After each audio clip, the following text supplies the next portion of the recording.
Israel is speaking right now. I want to listen in. Okay. Okay. All right. There is saddened to say that 17 people lost their lives.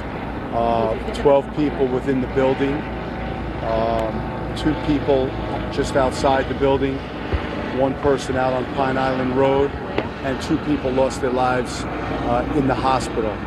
There are people that are still undergoing surgery, and just pray for this city, pray for this school, the parents, the folks that lost their lives.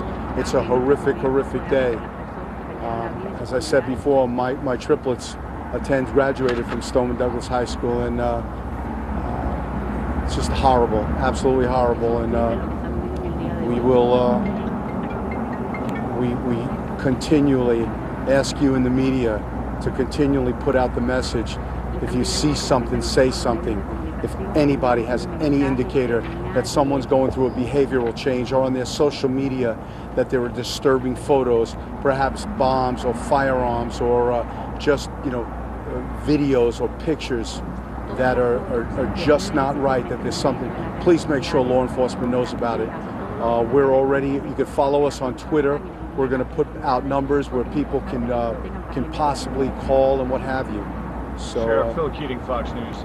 Are all of the victims, all of the wounded and fatalities students, or is it a mixture of students and teachers? And can you give anything on motive? We don't know. Excuse me, if you're going to report, can you move back? Because I keep hearing you.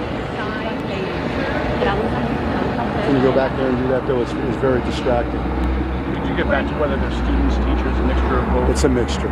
I don't know if there are any teachers, but there will be, there's certainly students and certainly adults. You said you were hoping that people would come forward and whenever there's signs. Were there any signs that you know of? I believe there will be once our investigators have, that's a great question. Our investigators have certainly began dissecting social media and looking at the website and the Nicholas, I think we spell his name Nikolas, Cruz, was the killer.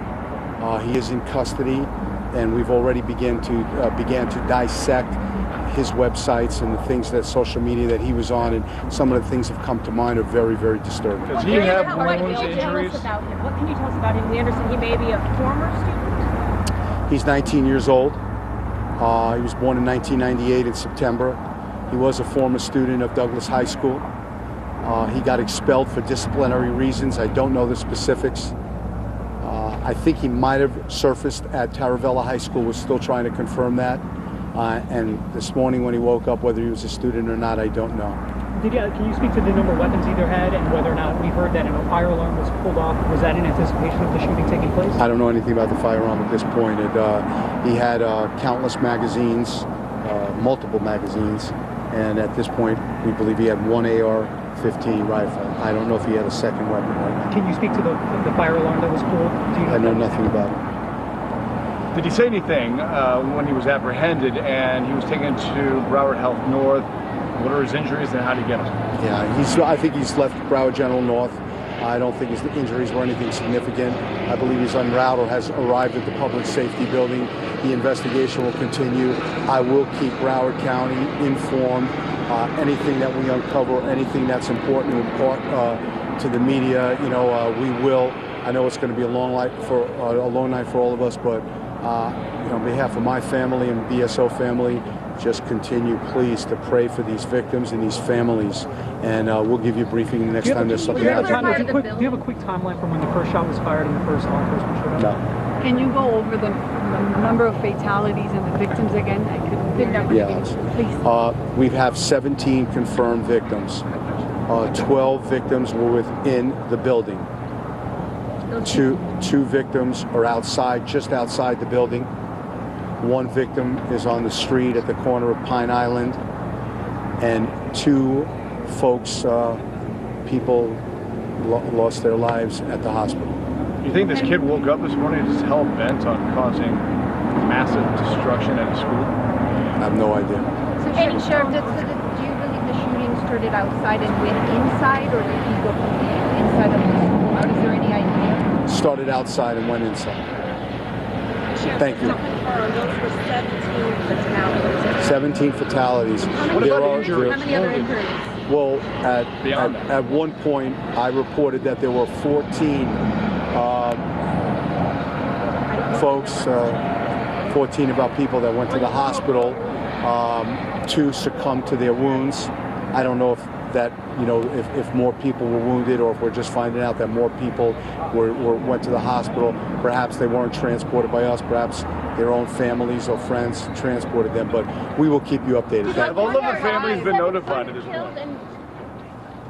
All right, Brett. All right, so there you have it. The sad, very sad news from the Broward County Sheriff, Scott Israel, confirming what we reported just a little while ago, 17 confirmed dead. He said 12 of those dead, presumably mostly students, but he didn't spell that out. 12 were shot and killed in the building, in the school building. 2 were killed outside, just outside, he said, of the building. 1 on a road, on a street right near that school. And 2 had been transported to hospital injured, but unfortunately they died in hospital. That's 17 confirmed dead. The sheriff did not know how many people were injured, although earlier he said at least 14 had been transferred to local hospital. He also provided for the first time specific details on Nicholas Cruz, the suspect, 19 years old, born September 1998, expelled for disciplinary reasons from this high school. He had, we have confirmed, one AR-15 style firearm. The sheriff said he had multiple magazines, and that's what happened. He is now in police custody. We saw him being transferred in a hospital gown into the local sheriff's headquarters there in Broward County. Always sad. We get original numbers, Shimon, that are relatively low, and then unfortunately, almost always in these shooting incidents, those numbers explode. And Wolf, that's what worried me here pretty early on, because having covered several of these now, unfortunately, we all have. Some people here at this table have had to work these cases. This is what usually happens in these types of situations, and that is when you know what you're dealing with is much worse than what you're being told initially. We were getting all sorts of numbers, low numbers initially, but everyone was saying, be careful, because we still haven't searched the entire building. I will say to you, we've learned a lot there in that press conference. The sheriff there kind of rushed, but he gave us a lot of details. Social media, they already know a lot about the shooter here, the suspect. His social media seems to be factoring in all of this. They've gone through it, and the sheriff there seemed to be concerned of some of the things that they have found on his social media. We also know that he's an expelled student with disciplinary problems. And the other thing here, because we have been asking, how did he get inside the building? Well, the sheriff there said the shooting started outside. I think that's what I heard him say, that the shooting started outside. So that kind of explains some information, at least it gives us, about how he was able to get inside the school, and whether or not anyone there encountered him, any police officers or the security in the building. That, I guess, we still are waiting to learn. Let me get Phil Mudd's reaction to this news. The latest briefing from the Broward County Sheriff. Go ahead, Phil. Let me pick up on something that Shimon said about shootings outside and about the number of victims, the size of the magazine, the fact that he had an AR-15. This isn't someone, in my judgment, who went in with a specific grievance against an individual. I'm going to wager he didn't even know everybody he killed. I step back from that and say, okay, he went in with a general grievance that he's been building over time. It's a grievance about what happened at the school with other students, what happened with teachers.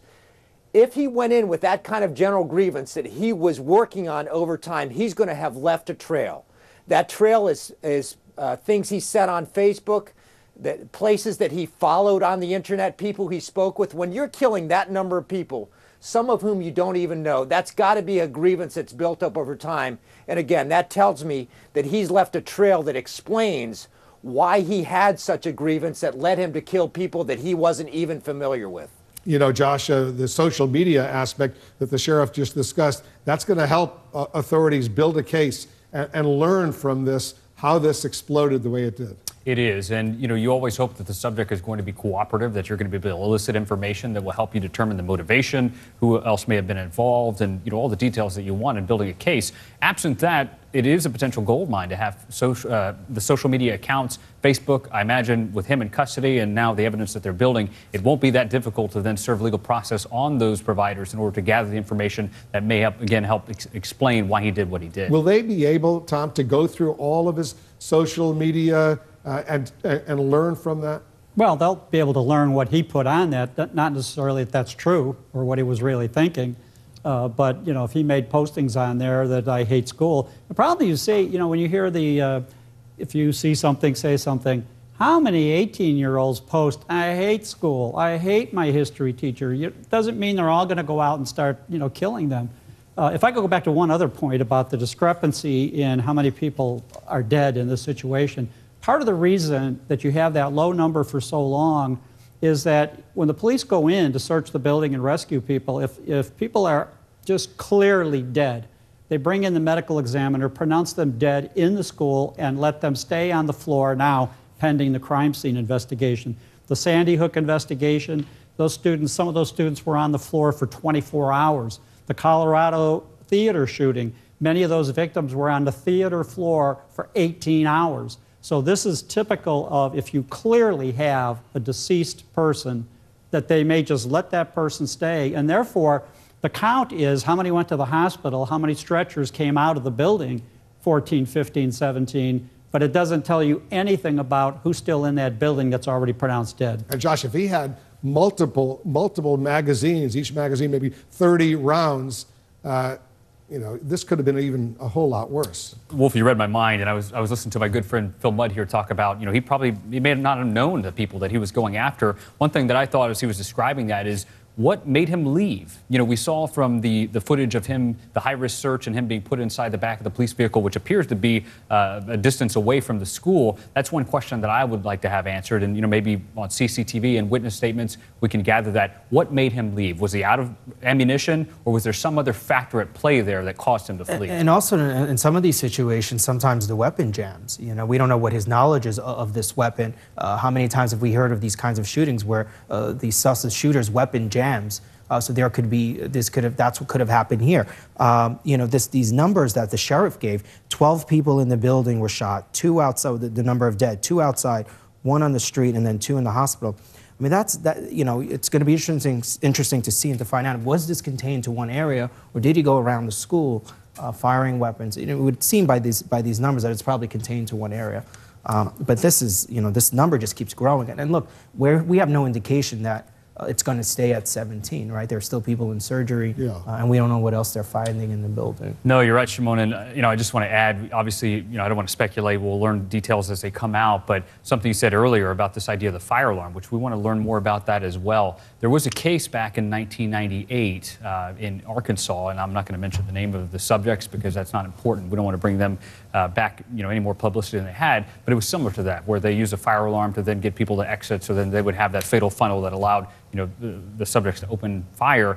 We don't know that's what happened here, but as we hear more and more of that, where we had a witness earlier with Jake Tapper saying that the call went out that there was a lockdown, but yet you still have a fire alarm being pulled as well. Was that simply someone fleeing in panic, thinking I'm going to help my fellow students by alerting them to an issue, or was that something that the subject did on his own? How difficult is it to fire this AR-15 style weapon, a 223 caliber?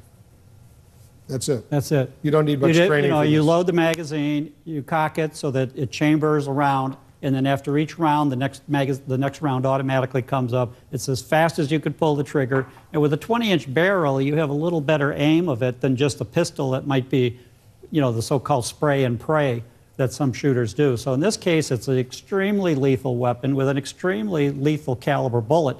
And we heard that testimony in earlier shootings involving that .223 round, which is about that long, is that when it goes into it, a lot of times it starts to tumble in the air and it goes through a body like a buzzsaw. And there have been situations where even family members of the victims, parents, had to identify their victim child by the clothing they were wearing. They couldn't recognize them otherwise. So that's how difficult and dangerous and horrific the crime scene would be in this situation. They're going to figure out, I assume, fairly quickly how this suspect, Nicholas Cruz, got this AR-15 style firearm. Kyung La is